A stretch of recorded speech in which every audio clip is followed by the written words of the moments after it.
स्वागत है आप सभी का हमारे YouTube channel air stream care में। दोस्तों, क्या आपने कभी सोचा है कि छठ पूजा क्यों की जाती है और इस दिन किस देवी की पूजा की जाती है? कभी सोचा है कि छठी मैया किस चीज की देवी है? इनकी पूजा करने से कौन सा फल मिलता है? दोस्तों, क्या आपके दिमाग में कभी ये प्रश्न उठा है कि छठ पूजा सबसे पहले किसने की होगी और आखिर क्यों की होगी? आखिर उसके साथ ऐसा क्या हुआ होगा कि उसे कार्तिक मास की षष्ठी तिथि को ही छठ पूजा करनी पड़ी होगी? दोस्तों, आपके दिमाग में एक प्रश्न और उठता होगा कि सभी पर्वों में उगते हुए सूर्य को अर्घ दिया जाता है, किंतु इस पर्व में डूबते हुए सूर्य को अर्घ क्यों दिया जाता है? इन सभी प्रश्नों के उत्तरों को जानने के लिए आप वीडियो में हमारे साथ अंत तक बने रहिएगा। अगर आपको ये मेरा वीडियो पसंद आए तो वीडियो को लाइक कर दीजिएगा और मेरे चैनल एयर स्ट्रीम केयर को सब्सक्राइब कर दीजिएगा। तो चलिए स्टार्ट करते हैं आज का वीडियो। दोस्तों, छठ पर्व को एक पर्व के रूप में नहीं बल्कि महापर्व के रूप में मनाया जाता है। छठ पूजा में व्रती 36 घंटों तक निर्जला उपवास में रहती है। ये भी माना जाता है कि पूरे विधि विधान से जो भी सभी नियमों का पालन करते हुए छठ पूजा करता है, उनकी मनोकामनाएं छठी मैया पूर्ण करती है। हिंदू धर्म में छठ व्रत बेहद खास माना जाता है, क्योंकि एकमात्र यह ऐसी पूजा है जिसमें उगते हुए सूर्य को अर्घ दिया जाता है और डूबते हुए सूर्य को भी अर्घ दिया जाता है। ऐसा माना जाता है कि इस व्रत को करने वाली जो भी व्रती उगते हुए सूर्य और डूबते हुए सूर्य को अर्घ देती हैं, तो छठी मैया उनके जीवन की सारी समस्याएं दूर कर देती है और निसंतान महिलाओं को संतान की भी प्राप्ति होती है। छठ पूजा में माता षष्ठी यानी छठी मैया और भगवान सूर्य की पूजा होती है। पौराणिक कथाओं के मुताबिक छठी मैया भगवान ब्रह्मा की मानस पुत्री और भगवान सूर्य की बहन है। षष्ठी देवी यानी कि छठी मैया संतान प्राप्ति की देवी है। ऐसा माना जाता है कि सृष्टि की रचना करने के लिए भगवान ब्रह्मा ने अपने आप को 2 भागों में विभाजित किया। एक भाग पुरुष और दूसरा भाग प्रकृति के रूप में था। वही प्रकृति ने भी अपने आप को 6 भागों में विभाजित किया था। इसमें से एकमात्र देवी देव सेना थी। छठी मैया देव सेना की छठे अंश है, इसीलिए इन्हें छठी मैया के नाम से जाना जाता है। छठ पूजा का प्रारंभ कब से हुआ, इतिहास जानकर आप चौंक जाएंगे।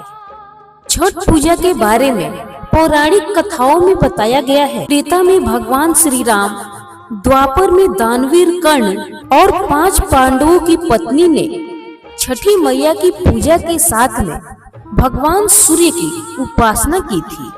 छठी मैया से जुड़ी एक कथा राजा प्रियवंत की है, जिन्होंने सबसे पहले छठी मैया की पूजा की थी। आइए जानते हैं छठ पूजा और सूर्य उपासना का इतिहास और इससे जुड़ी कथाएं क्या है। प्रथम कथा, राजा प्रियवंत ने पुत्र के प्राण रक्षा के लिए यह व्रत किया था। पौराणिक कथा के अनुसार राजा प्रियवंत निसंतान थे। उन्हें इस बात का बहुत ही दुख था। उन्होंने पुत्र प्राप्ति के लिए महर्षि कश्यप ऋषि से सलाह ली। तब महर्षि कश्यप ने संतान प्राप्ति के लिए पुत्रेष्टि यज्ञ करवाया। उस दौरान यज्ञ में आहुति के लिए बनाए गए खीर को राजा प्रियवंत की पत्नी मालिनी को खाने के लिए दी गई। यज्ञ के खीर के सेवन से रानी मालिनी ने एक पुत्र को जन्म दिया, लेकिन वह पुत्र मृत पैदा हुआ था।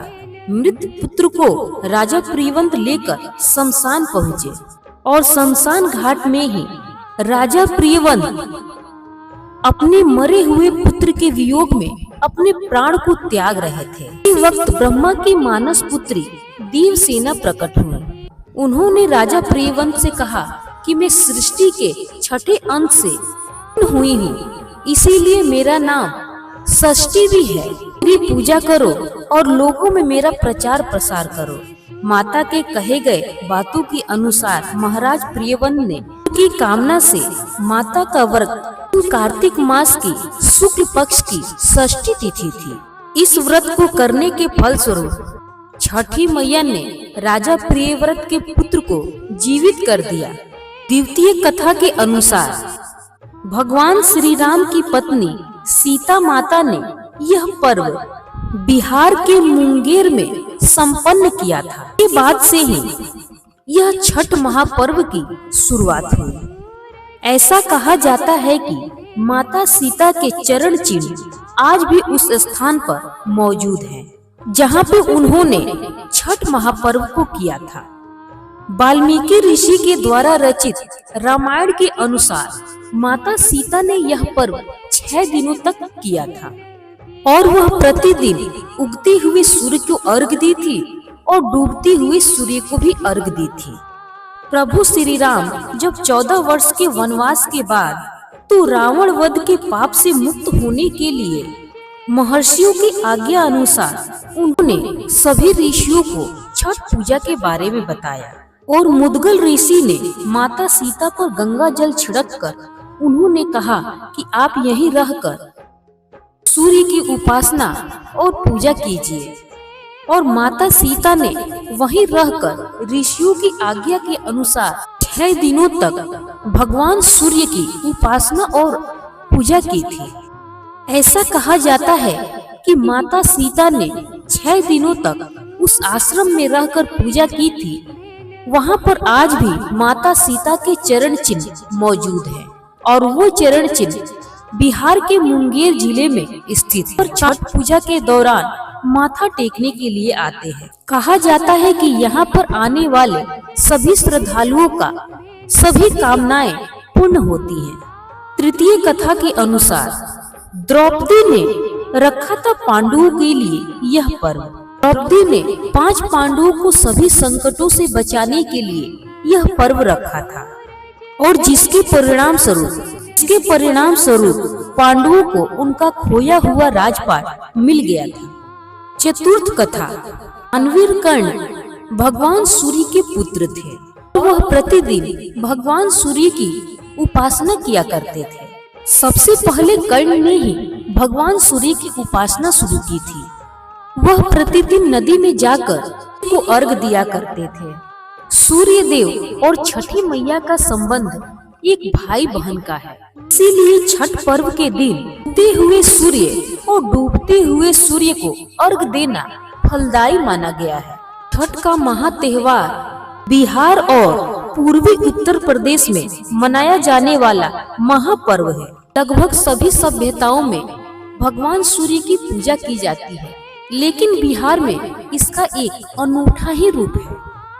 छठ पूजा एक ऐसा अवसर है जहां उगते हुए सूर्य के साथ साथ डूबते हुए सूर्य की भी पूजा की जाती है। छठ पूजा को एक सूर्य षष्ठी के नाम से भी जाना जाता है। छठ पूजा का यह पर्व 4 दिनों तक चलने वाला यह पर्व है। पूजा के पहले दिन किसी भी नदी में डुबकी लगाना अनिवार्य है, जिसे नहाय खाए के नाम से भी जाना जाता है। छठ के दूसरे दिन जिसे खरना के नाम से जाना जाता है, इस दिन व्रती दिन भर उपवास रखती हैं और शाम को धरती माता की पूजा करने के बाद के रूप में बनाए गए खीर खाया जाता है। छठ का तीसरा दिन के लिए प्रसाद बनाने में जाता है, जिसे साझिया अर्घ भी कहा जाता है।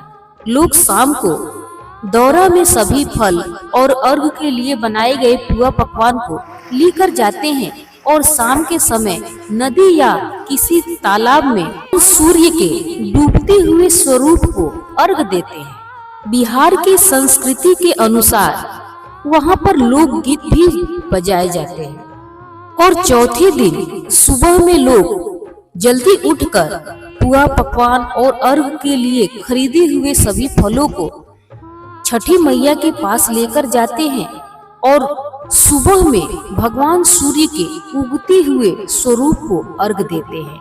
और अर्घ देने के पश्चात वो अपने व्रत को तोड़ते हैं। फिर संपन्न होती है छठी मैया की कथा। अगर आप सभी को मेरा ये वीडियो अच्छा लगा हो तो मेरे वीडियो को लाइक कीजिए और मेरे चैनल ARS ड्रीम केयर को सब्सक्राइब कीजिए और ज्यादा से ज्यादा अपने दोस्तों में इस वीडियो को शेयर कीजिए ताकि मेरा उत्साह बढ़ता रहे। तो चलिए मिलते हैं नेक्स्ट वीडियो में किसी दूसरे टॉपिक के साथ। तब तक के लिए आप सभी को धन्यवाद।